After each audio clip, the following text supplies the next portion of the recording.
In 2024, Colorado's offense was its strength, but in 2025, it's a glaring weakness. There's someone to blame, but will a move be made? Let's talk about it.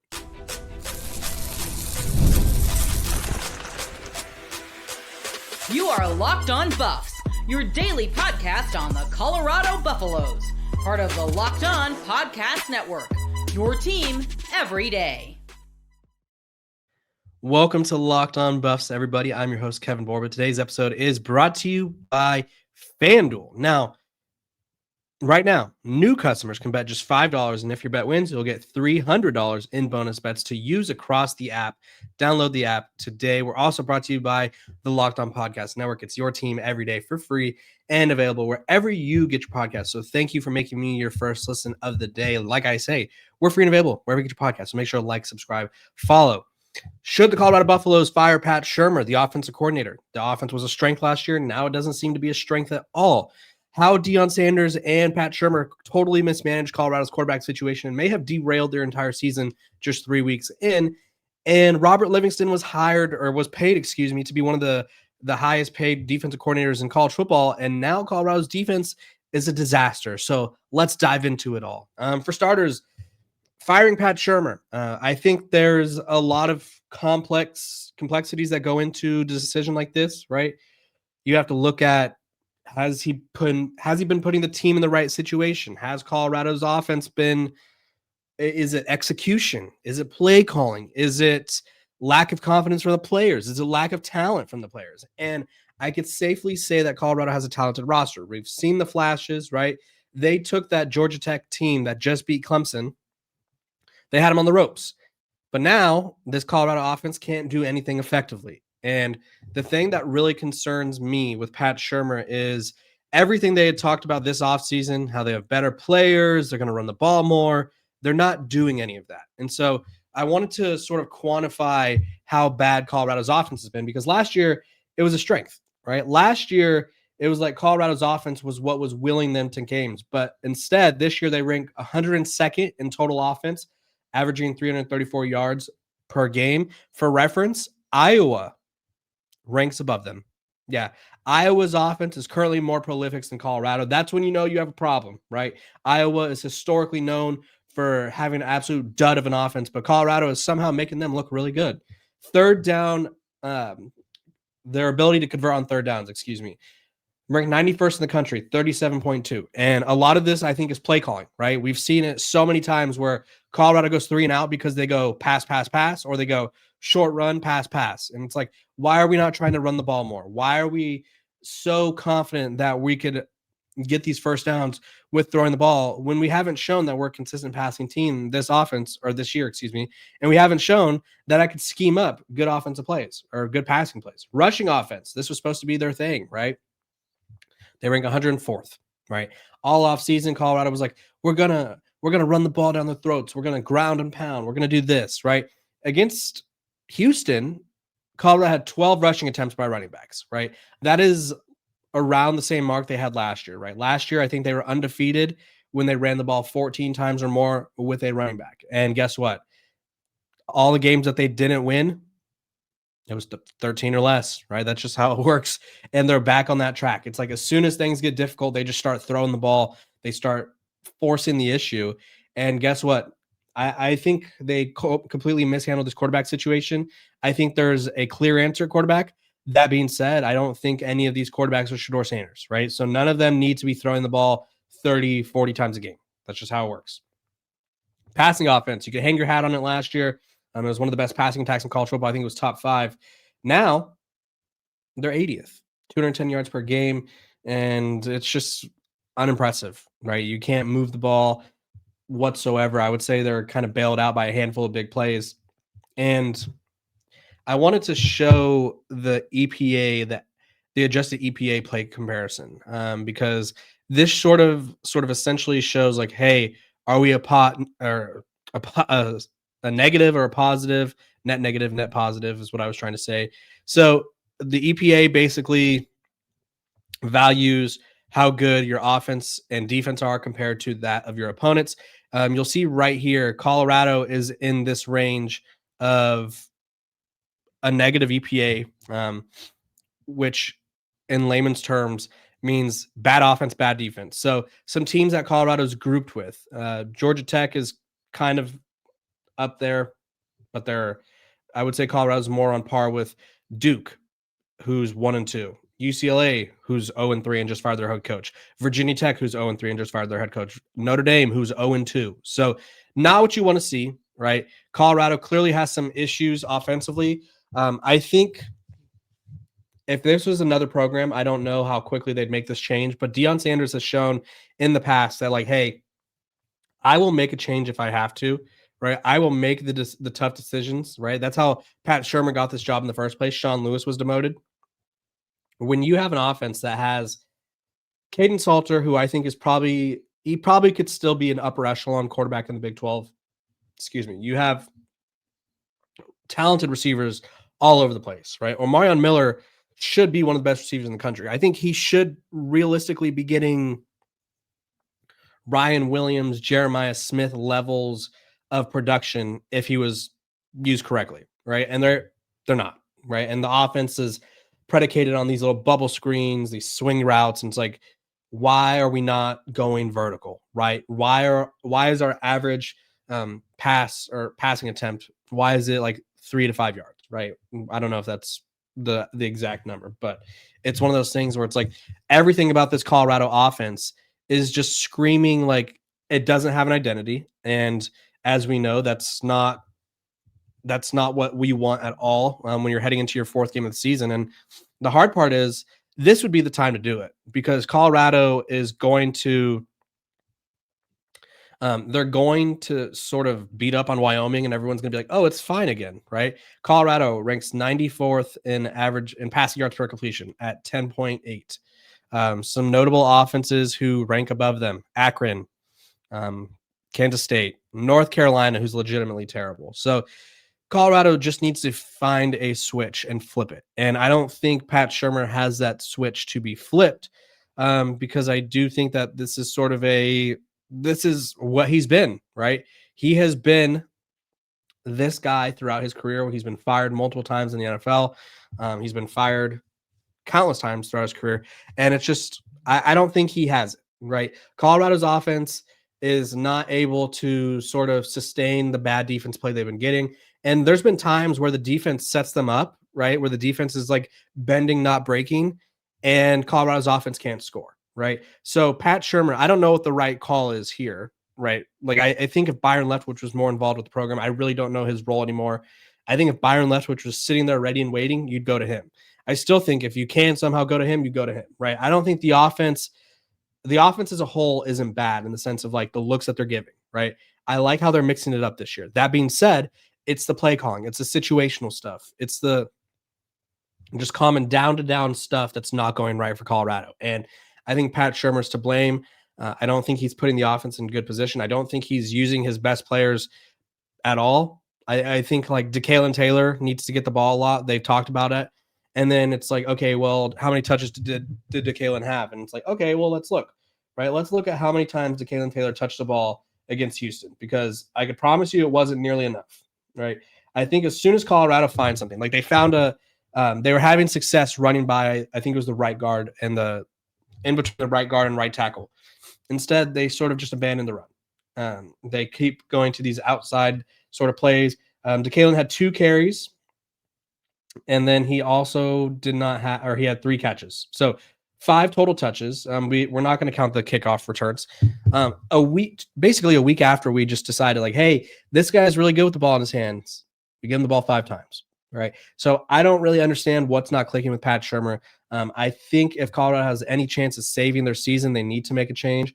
Again, Byron Leftwich, you could go Brett Bartolone, you could go anyone, right? There's a lot of guys who have play calling experience on this staff, and I just don't think Pat Shurmur is the answer right now. If Colorado wants to turn things around, they make a change, right? If they want to sort of mess around and be like, hey, we could figure it out, don't make a change and see what happens, right? Because I'm telling you right now, you're nowhere near the hardest part of your schedule. This is technically Colorado's easiest part of their schedule, and they're 1-2.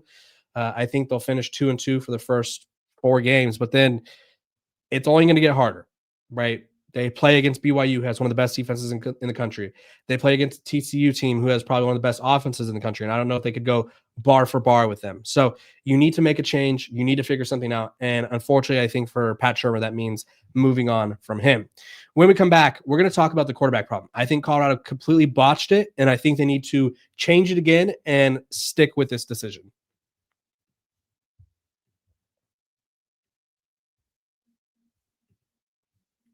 Welcome back to Locked On Buffs. This episode is brought to you by GameCap. Quick question for all you college football fans out there. If you could go back in time and sit front row to your school's biggest rivalry game, what hat would you be wearing? Yes, I said what hat? For me, it'd be the game. These aren't just hats. They're the same vintage style that fans wore back in the 80s and 90s. And guess what? They still go for that same price they did back then. When you use code LOCKED ON, you will get a vintage hat for $16.99. The game caps and just all you have to do is go to thegamecaps.com. That's thegamecaps.com. Grab your team's classic bar or retro circle design and use code locked on for an exclusive discount because legends wear the game.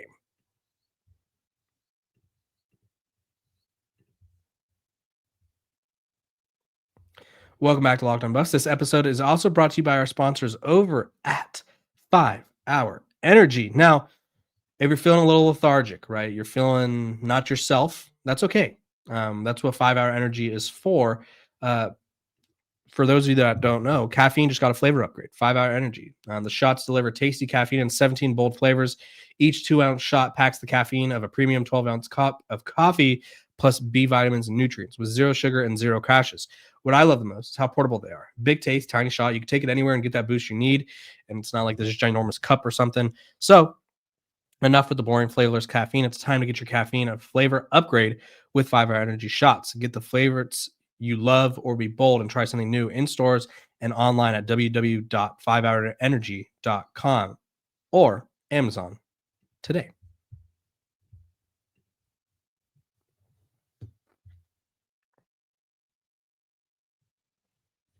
Welcome back to Locked On Buffs. Appreciate you guys for tuning in every single day, making me your first listen of the day. We're free and available wherever you get your podcast. So do me a favor, make sure to like, subscribe, follow, so you don't miss out on a moment of the coverage. Become a Locked On Buffs insider if you're not familiar with what that means. Myself and former Colorado player Jordan Dominic, we have a subtext where we do film breakdowns every week. We're going to drop it tomorrow and probably tonight, maybe. We'll see. It's going to be fun. It's really cool. Jordan provides his insight as a former player, professional football player, and he's going to sort of break down what's been going right, what's been going wrong for Colorado. One thing that I could confidently say has gone wrong for Colorado is the quarterback situation, because I think Colorado absolutely butchered it, right? And I know a lot of people are going to be like, you said to bench Kaidon Salter. No, let me preface this with what I said when Colorado made the change. From the moment I saw them play 3 quarterbacks against Delaware, and it was basically indicated to me that it was an open competition, I was automatically like, okay, Ryan Staub played the best, so he has to start, because you can't pull a stunt like that and then not play the best quarterback. That being said, I didn't think Kaidon Salter won. I don't think he was bad in that game. I don't think he was bad against Georgia Tech, right? I think Kaidon Salter is the answer at quarterback for Colorado. He makes plays with his legs. He has the ability to make the right plays with his arm. I think his confidence is a little shot, and why wouldn't it be? He got benched after 1 week. Kaidon Salter is what this offense needs. He's the most experienced. I think he's the most versatile, and I think they just need to do a better job of putting him in good positions, right, to make plays, to successfully find receivers. I think the problem with Pat Shurmur's offense is it's still tailored to Shedeur Sanders or Ryan Staub, right? I think Ryan Staub plays more similarly to Shedeur Sanders than he does Kaidon Salter. And it's like, why are we not using Kaidon Salter's abilities to the best of his ability, right? I think by benching Kaidon Salter and sticking with Ryan Staub last week, I think you sort of showed like, hey, like I keep seeing this online, and I didn't know how to feel about it at first, but I think it's sort of could be accurate that Colorado's more so playing favorites rather than playing the best player. And I think Ryan Staub proved that he was the best player against Delaware that day. Granted, he got more drives than anyone. He got the opportunity to go in the 2-minute drill, which means everything's ramped up. And I think we've noticed that Colorado's offense, when it has some urgency, is at its best. When they're playing on their heels, they're playing slow. That's when they struggle. Shocker. I think Kaidon Salter needs to get the start against against Wyoming. Because I think if Kaidon Salter starts against Houston, I think Colorado could win that game. And I think you ride with Kaidon Salter till the wheels fall off, right? I'm not worried about Ryan Staub's feelings. I'm not worried about Julian Lewis's feelings, because Julian Lewis at the end of the day was always, I'm assuming, told, hey, you'll be the guy next year, right? You're not the guy right now. And we've seen Julian Lewis play in limited snaps against Delaware. It wasn't good. He's not ready unless he prepares all week as a starter and gets ready all of a sudden. But we're sort of seeing this epidemic of 5-star quarterbacks not being good right now. Arch Manning, DJ Lagway. I think it's best to hold off and before we start pumping Julian Lewis onto the field, right? I think Julian Lewis is still the future of this program. That being said, I don't think he's ready right now, and I think Kaidon Salter is ready, and I think the offense needs his experience, legs, big playmaking ability. I just don't think Ryan Staub. I think Ryan Staub has it, right? I broke down the PFF offensive line grades on Twitter. Really great, really good for Colorado, right? I think this unit as an offensive line is the best Deion Sanders has had.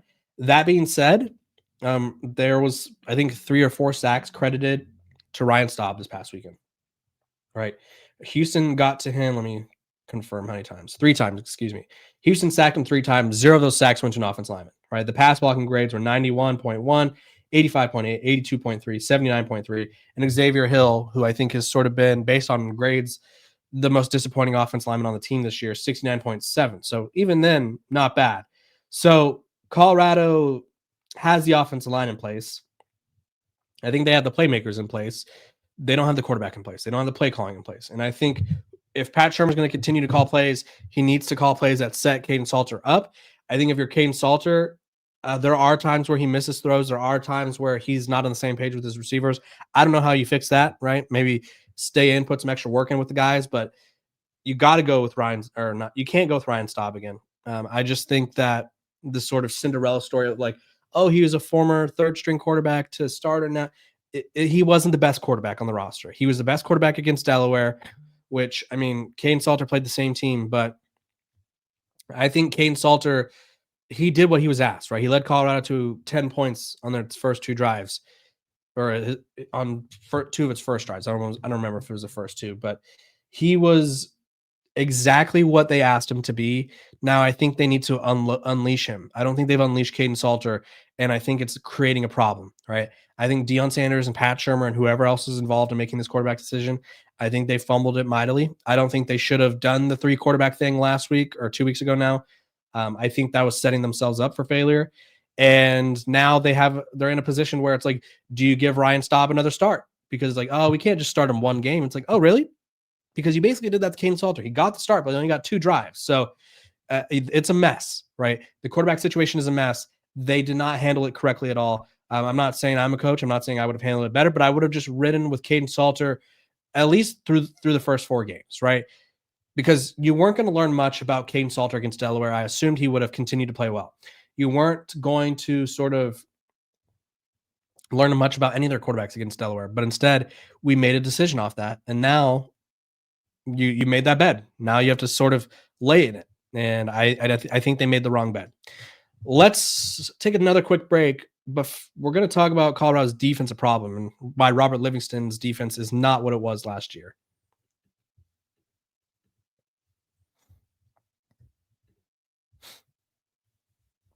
This episode of Locked On Buffs is brought to you by our sponsors over at Prize Picks, the daily fantasy app where making the right call can actually pay off. You and I make decisions every day, but on Prize Picks, being right means cashing in. With football back, Prize Picks is the simplest and fastest way to get in on the action. Just pick more or less on 2 to 6 player projections, and you can turn your takes into real prizes all in less than 60 seconds. So download the Prize Picks app today and use code LOCKEDONCollege to get $50 in lineups after you play your first $5 lineup. That's code LOCKEDONCollege for $50 in lineups after you play your first $5 lineup. Prize Picks. It's good to be right.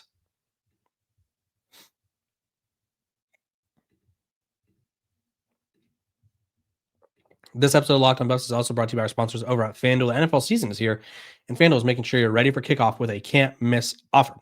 Right now, new customers can bet just $5, and if your bet wins, you'll get $300 in bonus bets to use across the app. FanDuel, it's quick, it's easy, and it's the best way to add a little more energy to Sundays. So are you ready to play? Download the FanDuel app right now by visiting FanDuel.com to get started. That's FanDuel.com to place your first $5 bet.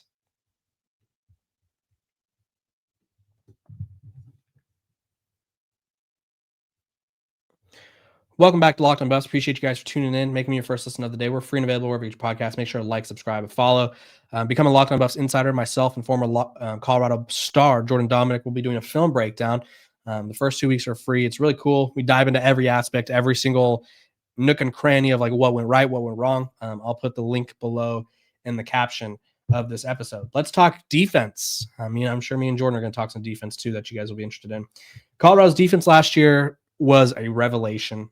They were great against the run. They had two of the best run-stopping linebackers in college football, Nikhai Hill-Green, Levante Bentley. They had an elite group of corners. The safeties weren't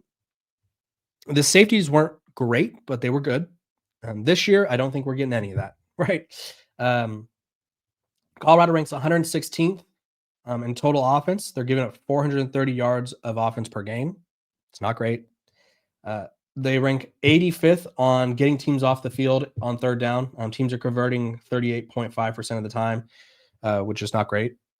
Rushing defense, they are, 123rd, 204 yards per game rushing, and they've basically missed 30 tackles. They're at 29. So you're averaging about 10 tackles missed per game, right? Not great. And you sort of look at what Colorado has left on the docket, because I think the run, it speaks to how the lack of physicality, right? They're not physical enough. They're not in the right places. They're just not doing what they need to do. This is what Colorado has next in the docket, though. After Wyoming, who I think they should be. Granted, Wyoming will be the last time Colorado's favored this year, by the way, guys. I want you to know that. Colorado's going to be favored one more time this year, and it's going to be against Wyoming. After that, they play TCU, who should be a ranked team, BYU, who will probably be a ranked team, Iowa State, who is a top 15 team, Utah, who's going to be a top 15 team. Guess what these teams all have in common? They can run the dang football. BYU has LJ Martin. TCU, I don't really want to say that they're like predicated on running the ball, but Kavarian Barnes is good. I like him. Iowa State, they're always physical. Utah has dynamic quarterback in Devin Dampier, and then they also have Wayshawn Parker. They have a group of running backs that can just get it done. So very, very difficult year to be bad at stopping the run if you're Colorado. I don't necessarily know like how to fix this. Like I think they need to practice tackling better. They need to become a better tackling team. I think coverage wise, Makari Vickers, I was really excited to see him. He didn't do great last week. He gave up a couple big plays. Preston Hodge was consistently getting beat. There was one play in particular where it was like he gave the receiver outside leverage on like 3rd or 4th and 1. And I was like, okay, why? And then they immediately crossing route, slant route, whatever it was, found him, hit him, big play, right? This Colorado team can't tackle. They can't stop the run. They're pretty much bad at everything, right? So if you're Robert Livingston, I don't think you fire Robert Livingston, because unlike Pat Shurmur, who was sort of leeching off of the success that having an NFL quarterback with 4 NFL receivers, Robert Livingston was making moves last year. And he's someone who's always willing to adjust his playbook, and I think he needs to adjust his playbook again, right? Colorado's defense is not where it needs to be. I really don't know like if it's going to get any easier. And this is right now, and I'll say this, and this is going to come off as harsh. Right now, this looks like a team that's going to go 5-7, maybe 4-8, more so than a team that's going to go 7-5, which was my prediction record wise. But it's not good. I mean, Colorado defensively, I'll pull up the grades right now on PFF, because I like to go off PFF just simply because they had their best overall defensive game against Houston. So that doesn't scare you. I don't know what will, right? Run defense grades. I mean, 57 against Georgia Tech, 73 against Delaware, 78 against Houston. Tackling grades, 50.7 against Delaware, 65.8. Coverage grades, their best one's 70.6. Like, they're just not, this defense is above average at best. And right now they're not being above average. So if you're Robert Livingston, right, you need your pass rushers to get to the quarterback. I feel like they're consistently getting close, but they're not getting there. The running backs are too easily getting to the second unit. The physicality in the interior is not there. I would have loved to see Jaheim Otis. Obviously, he's injured. So would love to see a guy like him step up. But this Colorado defense, this Colorado team has a lot of problems. And I'm not necessarily sure how you fix all of them. I don't know if you can fix all of them, but adjustments need to be made, because when Big 12 play rolls around again, it's going to get ugly for Colorado if fixes aren't made. I'm Kevin Borba, host of Locked On Buffs. Make sure to like, subscribe, follow, and I'll see you guys tomorrow.